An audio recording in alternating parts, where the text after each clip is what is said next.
আল্লাহ বলছে এটা আমার আইন, ফালা তাকরাবুহা, আমার আইনের ধারে বাড়ে যাবি না। ও সোনার ছেলেরা,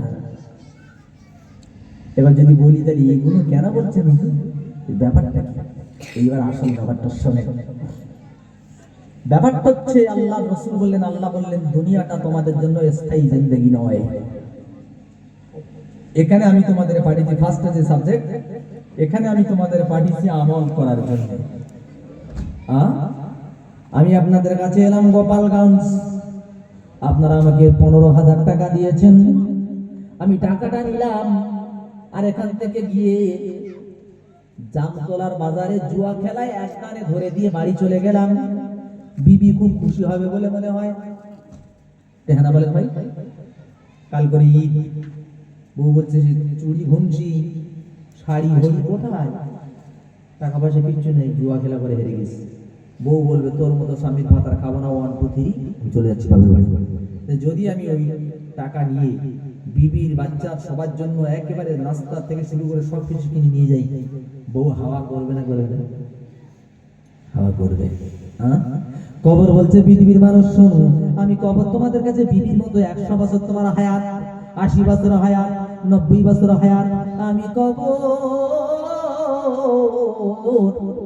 100 বছর অপেক্ষা করতেছি, দুনিয়াতে পাঠাইয়ে দিলাম, দেখি আমার জন্য কি নিয়ে আসো।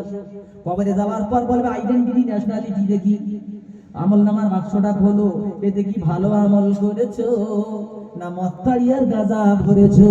আমল যদি হয় ভালো, আমি কবর হয়ে যাব, প্রশস্ত হয়ে যাবে আলো। আর আমল যদি খারাপ হয়ে যায়, ও গোপালগঞ্জের মানুষ শুনে রেখে দাও, পশ্চিমে পূবের মাটি পশ্চিমে, পশ্চিমের মাটি পূবে যাবে, এত জোরে ঠাসা মেরে দেবে, হাড় হাড্ডি গুলো জনমের মতো মাটির সঙ্গে মিশে যাবে। খবর বলছে এসো আমার কাছে, আমি অপেক্ষায় আছি, দেখি তুমি কি এসো আমার জন্য। আমল নামাটা খোলো, তোলা হলো। মান রব্বুকা, তোমার রব কে? যদি সত্যিকার ইমানদার হও তো তোমার বলতে পারেন, আল্লাহ বলিয়ে নেবে। মা দীনুকা, তোমার দিন কি? আমার নবীকে, তোমার নবী কি? যখন উত্তর ঠিক হয়ে যায় আল্লাহ বলেন ওপর থেকে আওয়াজ আসবে, আমি সাদাতা, আমার বান্দা সত্য বলেছে আর প্রশ্ন করিস না, আমার বান্দা সত্য বলেছে আর প্রশ্ন করিস না। এ ফেরেশতা, আমার বান্দাকে কাফনের কাপড় পরিয়ে দিয়ে গেছে, আলবিসুহু মিনাল জান্নাত, আমার বান্দাকে তুমি জান্নাতের পোশাক পরিয়ে দাও। আমার বান্দাকে মাটিতে শুইয়ে দিয়ে গেছে, আফরিসুহু মিনাল জান্নাত, জান্নাতের বিছানাকে বিছিয়ে দাও। আফতাহুলাহু বাবানিল জান্নাত, আর জান্নাতের দিকে দরজাটা তুমি খুলে দাও। কিয়ামত পর্যন্ত কবরে শুয়ে তুলার মতো আরাম করতে থাকুক, বলে সুবহানাল্লাহ। সুবহানাল্লাহ। উল্টো যদি হয়ে যায়, উল্টো যদি হয়ে যায়, তাহলে বলেন ওয়ানজিরহুম ইয়াওমাল আজিফাতি ইযিল কুলুবু লাদাল হানাজিরি কাযিবিন। আল্লাহ বলে ওয়ানজির, সতর্ক করে দাও। ওয়ানজিরহুম, ওদেরকে সতর্ক করো। কিসের? আল্লাহ বলে ইয়াওমাল আজিফাতি, যে দিনটি ওদের সামনে আসতেছে, ওরা জানে না। মোবাইলে যখন ঝড় আসছে, আমফান, আমরা পড়ছে, চিন্তা করছি কি হবে, কোথায় থাকবো। ছোট ছোট বাচ্চারা বলছে কেন আব্বা, তক্ত বসা যেখানে থাকবো, ঘরে থাকবো।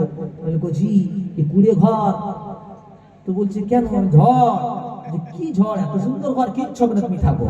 যদি জানতো যে ঝড় আসলে কি, একটু বুঝতো ও কি কথা বলতো।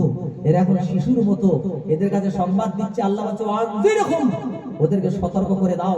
ইয়াউমাল আজিফাতি, যে দিনটি ওদের সামনে আসতেছে, ইযিল কুলুবু, যেদিন কলবটা লাদাল হানাজিরি কাযিমিন, বুকের কাছে উঠে যাবে, কলজেটা বুকের কাছে উঠে যাবে। ওয়ানজিরহুম ইয়াউমাল আজিফাতি ইযিল কুলুবু লাদাল হানাজিরি কাযিমিন। এবার আল্লাহ কি বলে দেখেন, মালিয যালিমিনা মিন হামিমিন ওয়ালা শাফিয়্যুতা। আল্লাহ বলে দাও জালেমদের কোনো বন্ধু নাই। জানি বন্ধু মানে ভাই আমার দিকে হ্যালো বক্তা, একটু বুঝে নেবেন ভাই, বিশ্বাস করুন। যতক্ষণ কথা বলছি এক একটা যুক্তি না দিলে দিচ্ছে, আর বাকিটা আমি আল্লাহর কোরআন মুসলিম হাদিস থেকে বলছি, একটু নেওয়ার চেষ্টা করবেন ভাই, বেঁচে যাবেন। হামিম আরবিতে হামিম শব্দটা হচ্ছে বন্ধু। এই বন্ধু আরবিতে হামিম বলা হলো কেন? হামিমের বন্ধু বাংলায় ওই বন্ধুকে বলা হয় যে গুন্ডারা আমাকে গুলি করতেছে বলে আমার বন্ধু আমাকে ছেড়ে পালায় না, বরং বন্ধু সামনে এসে জামার বোতাম খুলে বলে আমার আগে কর, তারপরে পরে হাবিবুল্লাহকে গুলি করবি। এরকম নিয়ার বন্ধুকে আরবিতে হামিম বলা হয়। আল্লাহ বলছে এরকম বন্ধু সেদিন থাকবে না। ওয়ালা ইয়াসআলু হামিমুন হামিমা, সেদিন কোন বন্ধুকে দেখে কিছু জিজ্ঞাসা করবে না। আল্লাহ বলছেন মালিজ জালিমিনা মিন হামিমিন ওয়ালা শাফিউতা। আমাদের শুনে রেখে দাও, এমন কোন শাফাতকারী সেদিন থাকবে না যে শাফাত আল্লাহ শুনবেন, মানে কেউ না, বাপ নয়, মা নয়, মাওলানা নয়, পীর নয়, হুজুর নয়, আমির সাহেব নয়, কেউ শাফাত করতে যাবে না। তোমার আমল তুমি করে যাও। আল্লাহ যে বলে দাও ইয়া আলামু খাইনাতাল আয়ুনি, ওই বান্দা তোমার চোখ নড়ে আর চড়ে আল্লাহর কথাটা দেখেন, ওই আলাম আমি আল্লাহ জানি, খাইনাত মানে খিয়ানাত, আয়ুনি তোমার চোখের পাতা নড়ে আর চড়ে, চোখ দিয়ে তুমি কি বলতে চাও আমি আল্লাহ ওটাও জানি। ওমা তুকফি সুদূর, আর তুমি বুকের ভেতরে বসে বসে কি চিন্তা করতেছো ওটা হাবিবুল্লাহ জানে না, ওটা আমি আল্লাহ আমি জানি। জোরে বলেন সুবহানাল্লাহ। আল্লাহু ইয়াকদি বিল হক, আল্লাহ বলেন আমি সেদিন হক বিচার করব, সত্য বিচার করব। সেদিন ওয়াল্লাযীনা ইয়াদউনা মিন দুনিহি লা ইয়াকদুনা বিশাই, আল্লাহ বলেন আমি আল্লাহ আমাকে বাদ দিয়ে যাদেরকে তোমরা ডাকতেছো উপকার পাওয়ার জন্য, শুনে রেখে দাও কিয়ামতের দিন তারা তোমাদের কোনো ক্ষতি বা কোনো উপকার কিছু করতে পারবে না। সাথে ওদের কাছে যেও না, আল্লাহ আমাদের সতর্ক করো।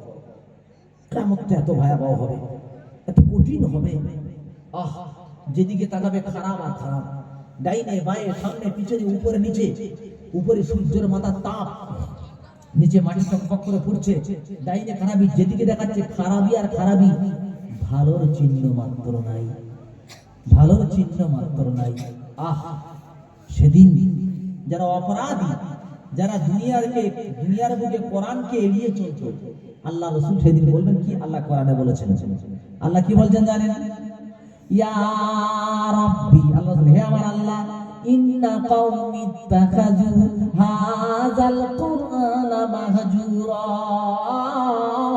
আল্লাহ এই সেই লোক, আল্লাহ দেখে আল্লাহ এই সেই লোকেরা হাবিবুল্লাহ কোরআনে ওয়াজ করতেছিল আর কোরআনটাকে পিছনে ফেলে সামনে বাজারে ঘুরতেছিল, বাড়িতে গুদুমি করতেছিল, কোরআনকে এড়িয়ে চলছিল। এই সেই জাত, এই সেই লোক। আচ্ছা নবী যদি সেদিন তোমার বিপক্ষে সাক্ষী দেয়, কোন পৃথিবীর কেউ আছে আর বাঁচানোর? কেউ নাই। ও দাদা ভাই, সেদিন কাঁদতে কাঁদতে চোখের পানিটা শেষ হয়ে চোখ দিয়ে রক্ত পার হতে থাকবে। ইয়াগাদুজ জালিমু আলা ইয়াদাইহি, জালেমরা সেদিন হাত কামড়াতে থাকবে। পিছনে লোকটা ঘুমোচ্ছে, তুমি হচ্ছে ওনাকে ডেকে দেবে, তোমার পেছনে যিনি কাঁদতে আছে।